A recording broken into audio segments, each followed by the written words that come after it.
पश्यन्तु सर्वे सन्तु निरामया सर्वे भद्राणि पश्यन्तु मा कश्चित् दुःखभाग् भवेत्।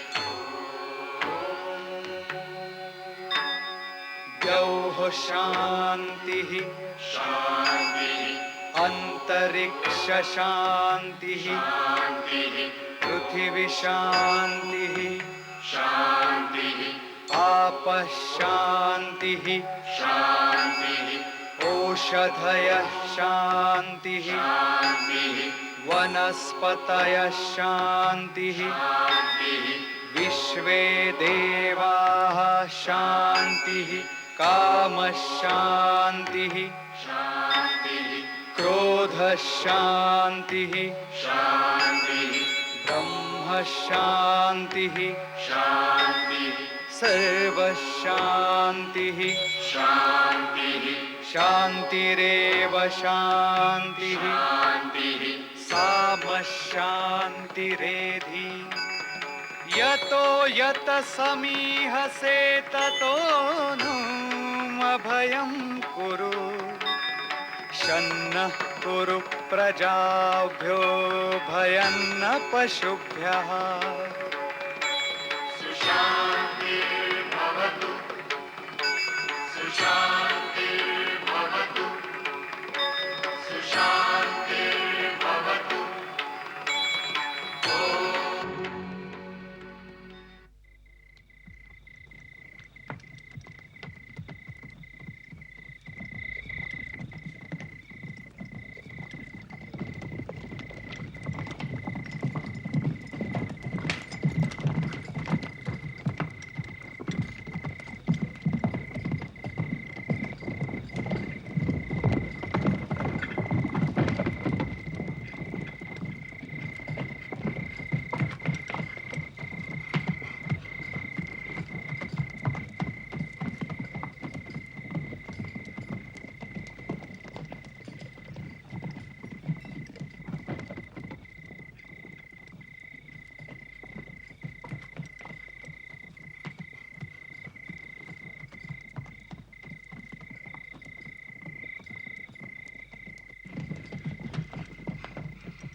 द्वार खोलो।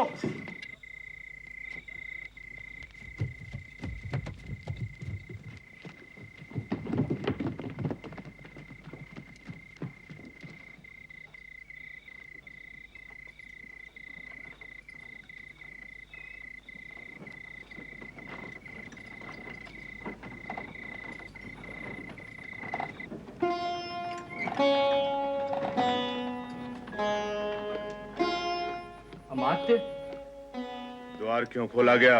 अमात्य। क्या मगध के अमात्य मगध के नियमों से ऊपर हैं? नहीं अमात्य। तो क्या सम्राट का ऐसा आदेश है कि मगध के अमात्यों के लिए मगध के नियम ताक पर धर दिए जाएं? नहीं अमात्य। तो आपने नगर द्वार खोलने की अनुमति क्यों दी? मैंने विचार किया कि आपने विचार किया कि मुझे प्रातः की प्रतीक्षा में कष्ट हो। मेरे पद और मेरी पीड़ा से मगध की सुरक्षा अतुलनीय है। स्मरण रहे, मगध सम्राट के जीवन से भी मगध की सुरक्षा महत्वपूर्ण है। स्वयं सम्राट भी मगध की सुरक्षा के नियमों का उल्लंघन नहीं कर सकते हैं। मैं चाहूंगा कि इस घटना की सूचना तत्काल नगराध्यक्ष को दे दी जाए। जो आ गया अमात्य।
ज्ञान सभा में भाग लेने आए हुए सभी स्नातक व ब्रह्मचारी अंतःपाल को अपनी अभिज्ञान मुद्रा दिखा सीधे नगर में प्रवेश कर सकते हैं।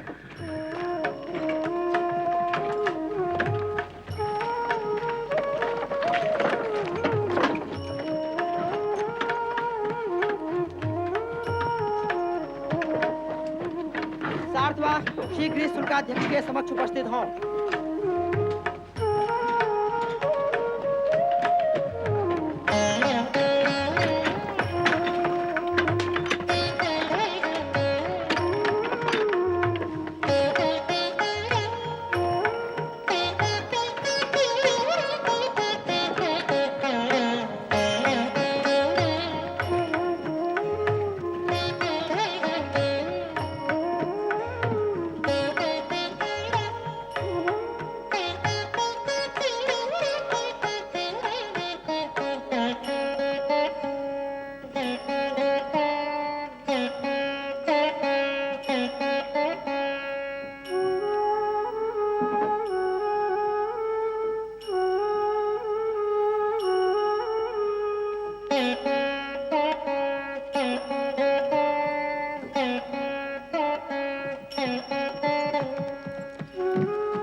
स्नातक, तुम्हारे अभिज्ञान मुद्रा।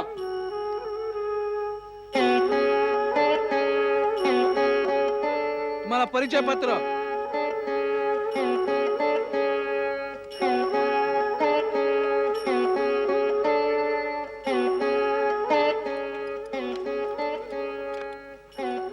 विष्णुगुप्त, तक्षशिला निवासी हो, आप जा सकते हो।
पागल हो गया है क्या? तू बोलता क्यों नहीं? तेरे पति को धननंद के सिपाही उठा ले गए। मुझे तुझ पर विश्वास नहीं हो रहा है विष्णु। सत्य बड़ा कठोर होता है माँ। पर तेरे पिता जीवित भी तो हो सकते हैं। तू भी भ्रम में जीना चाहती है, उसी भ्रम में जिसमें तेरा पति जीता था कि मगध के लोग उसकी सहायता को आएंगे। अगर तेरा पति जीवित भी है तो उसे रोज थोड़ा थोड़ा मारा जाएगा। विष्णु, अग्नि को समर्पित करने के पश्चात अपवित्र भी पवित्र हो जाता है। तू अपने भीतर साधना की अग्नि को जन्म देना, जलना, ज्ञान की साधना में जलना। सूरज न सही, दीपक तो जरूर बनना।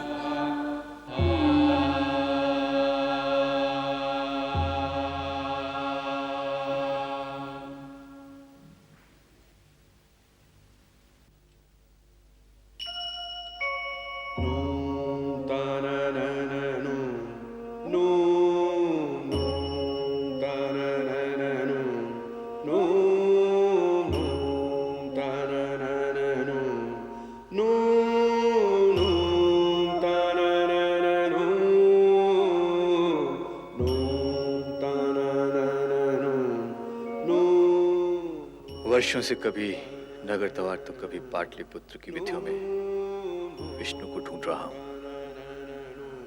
अब टूटने लगा हूं।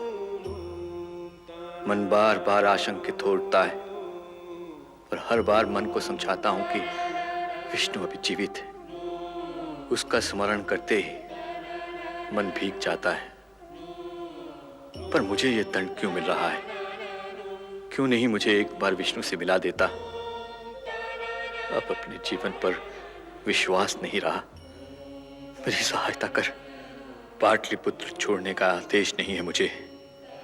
कहां ढूंढूं विष्णु को? उसकी प्रतीक्षा न होती तो अब तक इस जीवन का भी त्याग कर दिया होता।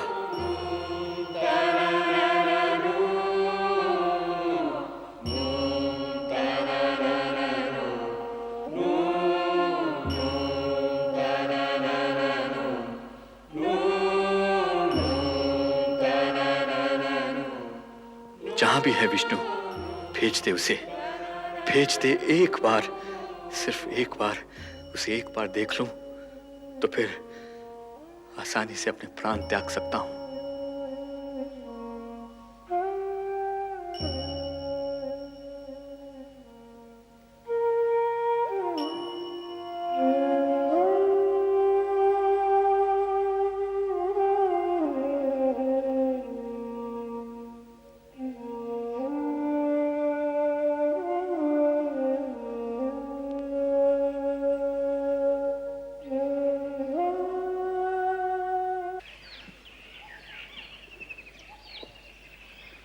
महाराज चंद्रगुप्त की जय हो।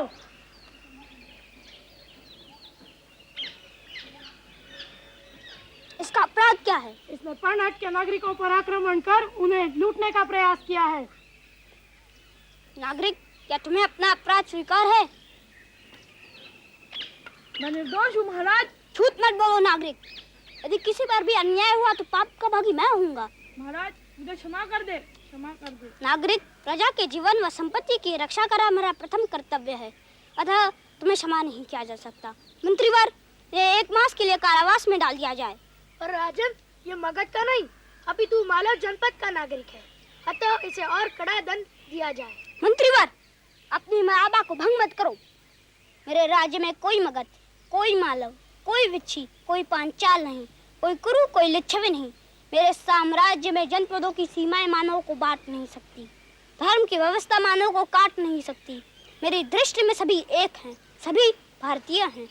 याद रहे भविष्य में पुनः अलगाव की प्रवृत्ति को पोषण करने वाली बातों को न्यायालय में पुनः न उठाया जाए। आज की सभा यहीं विसर्जित होती है। सम्राट की जय हो।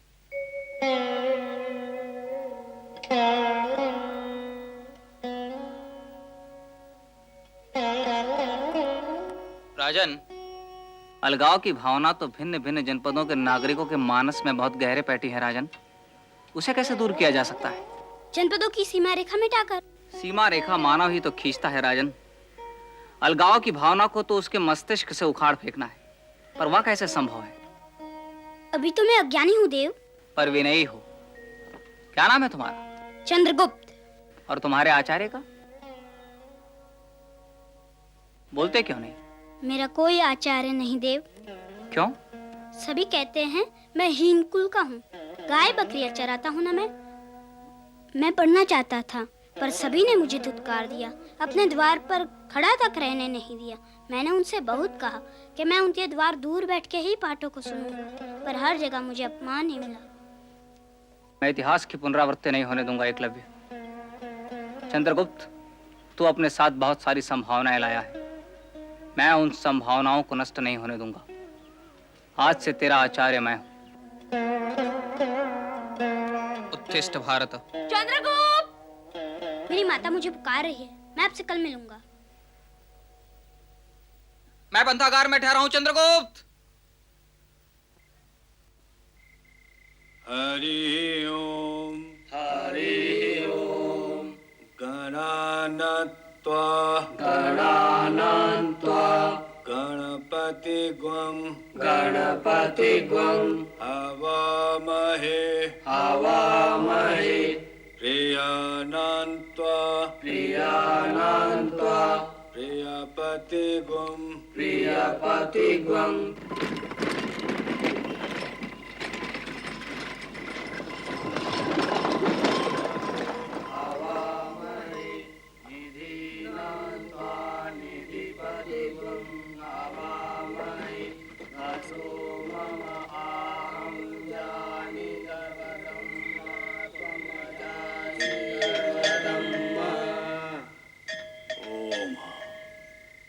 पूर्णेंदु, देखो बाहर अमात्य राक्षस मेरी आज्ञा की प्रतीक्षा कर रहे हैं, उन्हें आदर पूर्वक यहाँ ले आओ।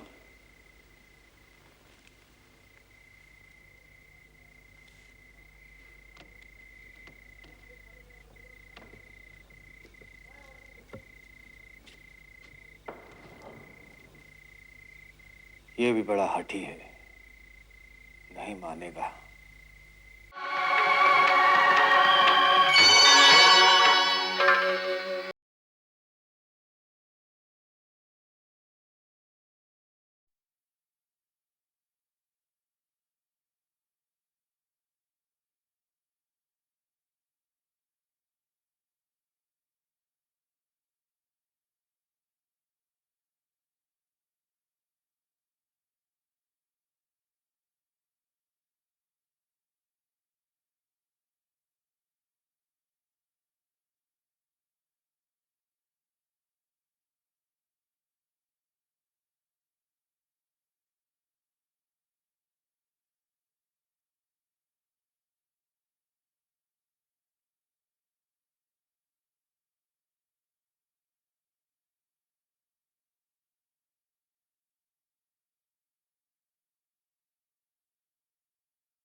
अब तुम सब विश्राम करो।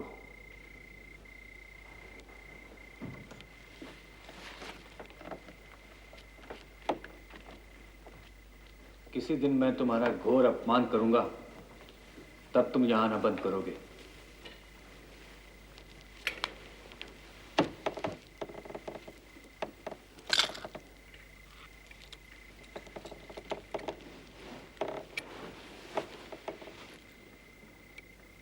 दुष्टों की रक्षा करने वालों को क्या आशीर्वाद दूं?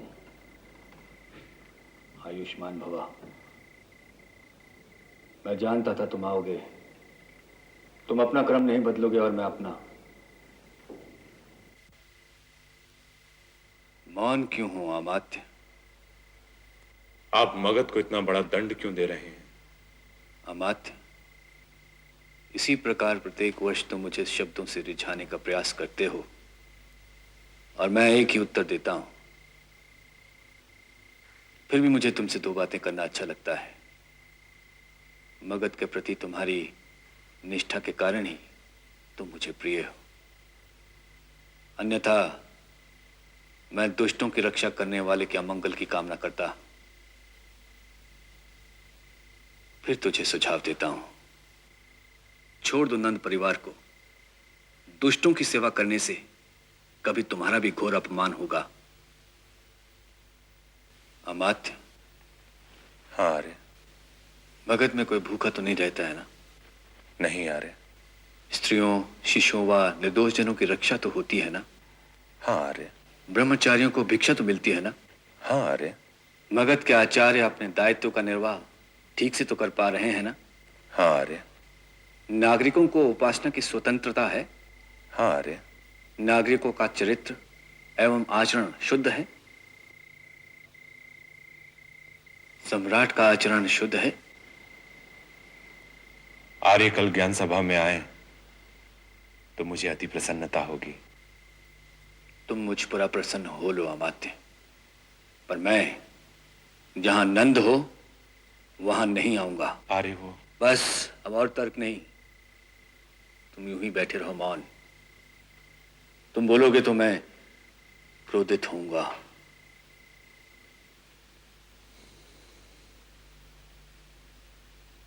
कष्ट हो रहा है अमात्य? नहीं आर्य। जाओ, घर जाओ।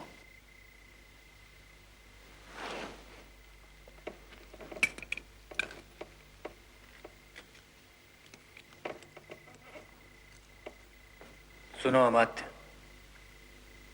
आर्य। मगध को संभालना और ध्यान में रहे किसी विद्वान का नंद के हाथों अपमान ना हो।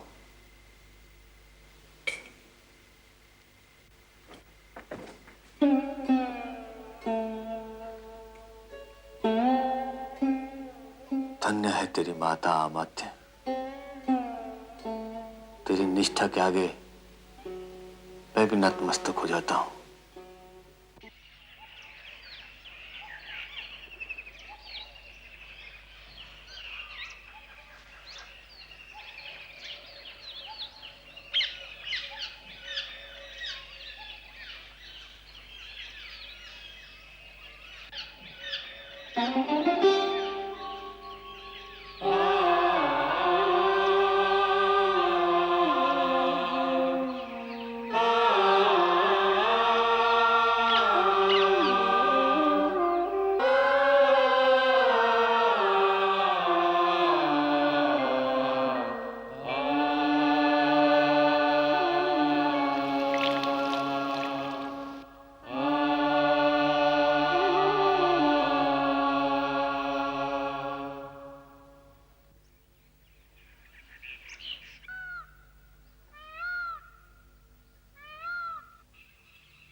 प्रणाम अमात्य। प्रणाम। कैसी प्रगति है सोमाल्या की? पार्श्व और अपनी बाईं ओर कुमार थोड़ा व्यर्थ प्रहार करते हैं, अन्यथा प्रगति संतोषप्रद है। कालजयी कुमार को लेकर राजभवन पहुंचे। जो आगे।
आचार्य।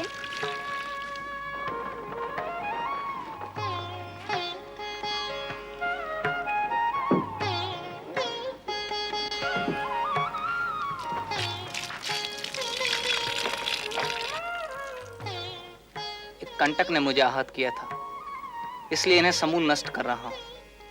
बहुत पीड़ा हुई होगी। तथापि अग्नि पर दौड़ सकता हूं, पर किसी निर्दोष को यह आहत कर सके या मैं नहीं सह सकता। कांटों से भी कहीं गुना अधिक पीड़ादायी वस्तुएं और भी तो है आचार्य। जो भी निर्दोष के लिए पीड़ादायी व अनर्थकारी हो, उसे नष्ट करना ही चाहिए, उसे नष्ट होना ही चाहिए चंद्रगुप्त। इस मट्ठे के कारण थोड़ी ही देर में चींटियों के झुंड यहाँ आएंगे और ये समस्त कंटक समूल नष्ट हो जाएंगे। चलो। आचार्य, क्या आप आज ज्ञान सभा में नहीं जाएंगे? आज तो वहाँ बुद्धि और शक्ति का समन्वय होने वाला है। अवश्य जाऊंगा।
महामात्य, परीक्षा का समय निकट आ रहा है और अभी तक महाराज घननंद वह अमात्य वर्ग का आगमन नहीं हुआ। मैं अभी देखता हूं।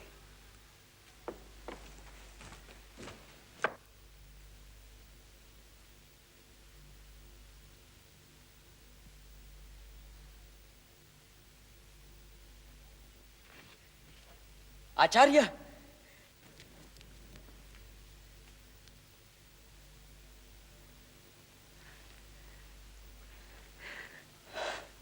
माँ भारती व माँ सरस्वती तुम्हारा कल्याण करे।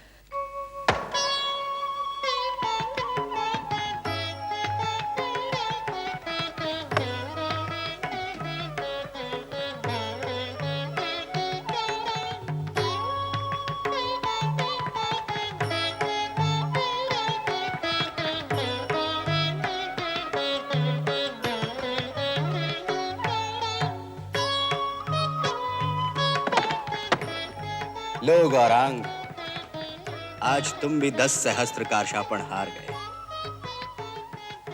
तुम लोगों का खेल समाप्त हो गया। क्यों, कोई है मगध में जो धनानंद को पराजित कर सके?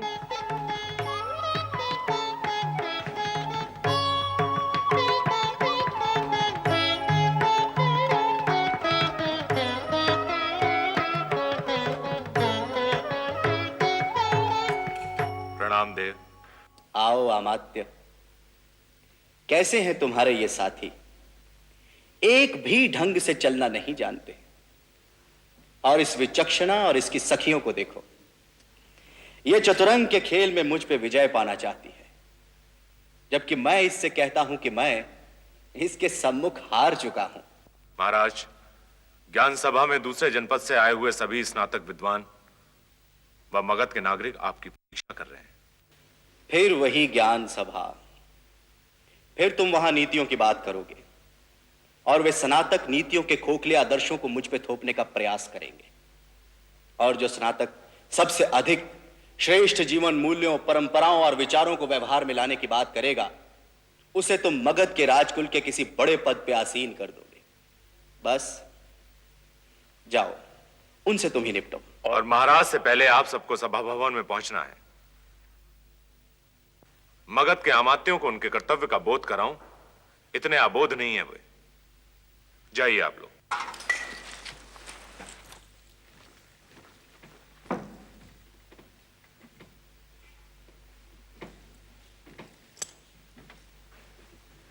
चलिए महाराज। पता नहीं क्यों तुम्हारे आगे मैं विवश हो जाता हूं महामात्य। आइए।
आज भिक्षुकों की तो भीड़ लगी है महामात्य।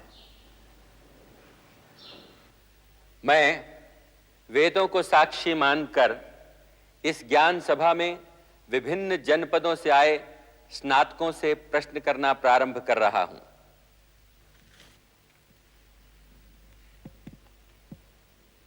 मैं आलोक, काशी जनपद का निवासी, आचार्य पिनाक पाणी का शिष्य, सभा को प्रणाम करता हूं। धर्म और अर्थ का स्रोत क्या है? धर्म और अर्थ का स्रोत राज्य है। प्रमाण? नमोस्तु राज्य वृक्षाय षड्गुण्याय प्रसाखिने सभादि चारु पुण्याय त्रिवर्ग फलदायिने। राज्य का मूल क्या है? राज्य का मूल राजा है। राजा, मंत्री परिषद, सेनापति, सैनिक, प्रजा और देश का परस्पर संबंध क्या है?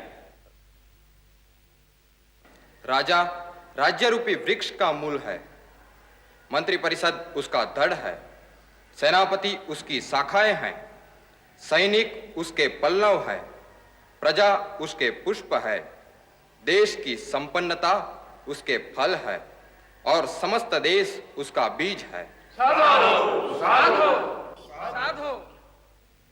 दूसरों पर विजय पाने की अपेक्षा किस पर विजय प्राप्त करना राजा के लिए परम आवश्यक है? दूसरों पर विजय पाने की अपेक्षा इंद्रियों पर विजय पाना परम आवश्यक है। अतः काम, क्रोध, लोभ, मान, मद और हर्ष के त्याग से इंद्रियों पर विजय प्राप्त करनी चाहिए। क्या मैं इंद्रिय जयी नहीं हूं? बोलो, क्या मैं इंद्रिय जयी नहीं हूं? मुझसे ही किसी राजपद अथवा कारशापणों की भीख की अपेक्षा रखने वाले तुम मेरे प्रश्न का उत्तर क्यों नहीं देते? किसी में साहस है मेरे प्रश्न के उत्तर देने का?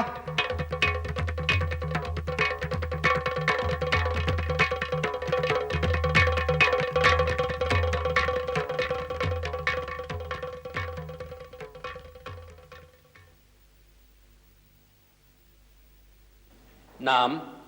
अग्निवेश। जनपद? तक्षशिला। आचार्य?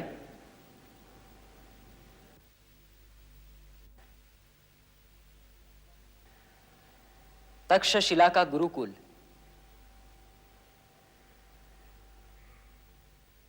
आचार्य वर रुचि ने भी तक्षशिला के गुरुकुल में शिक्षा प्राप्त की है। सबसे बड़ा शत्रु? अहंकार। निर्धन का धन? विद्या। सत्पुरुष कौन है? जो परोपकार के लिए आगे बढ़े वही सत्पुरुष है। स्त्री का आभूषण? लज्जा। सबसे बड़ा वीर कौन है? दानवीर। जो सब कुछ लुटा दे वह दानवीर, और जो लूट रहे हैं वो ज्ञानी। धन की रक्षा किससे करनी चाहिए? धन की रक्षा चोरों व राजपुरुषों से करनी चाहिए। सुख का मूल? धर्म है। धर्म का मूल? अर्थ है। अर्थ का मूल? राज्य है। राज्य का मूल? इंद्रिय जय है। इंद्रिय जय का मूल? विनय है। विनय का मूल? वृद्धों की सेवा है। राजा का हित किस में है? राजा का हित प्रजा के हित में होता है।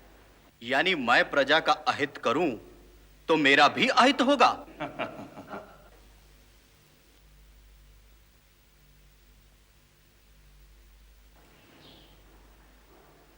हां। तो क्या तुम्हारे शास्त्रों के आगे मेरा सामर्थ्य कुछ भी नहीं? नहीं। कौन कहता है सामर्थ्य ही शास्त्रों को जीवित रखता है? मूर्ख!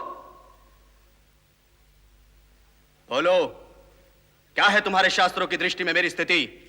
एक वेतनभोगी सेवक से बढ़कर कुछ नहीं। तो मैं यहां बैठे लोगों का सेवक हूं। उत्तर दे मूर्ख!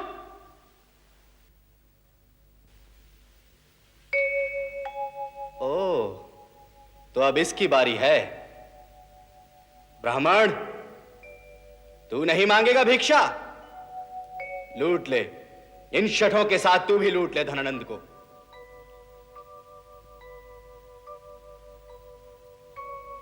क्यों ब्राह्मण, तू शास्त्रों की चर्चा नहीं करेगा? किसी राजपद अथवा धन के लिए धनानंद के आगे हाथ नहीं पसारेगा? मेरा धन ज्ञान है धनानंद, और मेरे ज्ञान में शक्ति रही तो मैं अपना पोषण कर सकने वाले सम्राटों का निर्माण कर लूंगा। मुझे धन अथवा राजपद की कोई लालसा नहीं। एक साधारण भिक्षुक ब्राह्मण और इतना अहंकार। शिक्षक साधारण नहीं होता धनानंद, प्रलय व निर्माण दोनों उसकी गोद में खेलते हैं। तो क्यों आया था तू यहाँ? सोचा था पाटलिपुत्र में ज्ञान के प्रकाश को देखूंगा, पर देख रहा हूं कि ज्ञान के सूर्य को राहु ग्रस रहा है। तो वो राहु मैं हूं। निकालो इस ब्राह्मण को यहाँ से। मैं कुत्ता नहीं हूं धनानंद, जो स्वामी की ठोकरें खाने के बाद भी उसके तलवे को चाटे। ब्राह्मण अवध है। जो हाथों में तलवार थमाना जानते हैं वे अपनी रक्षा करना भी जानते हैं। मैं किसी के रक्त का प्यासा नहीं।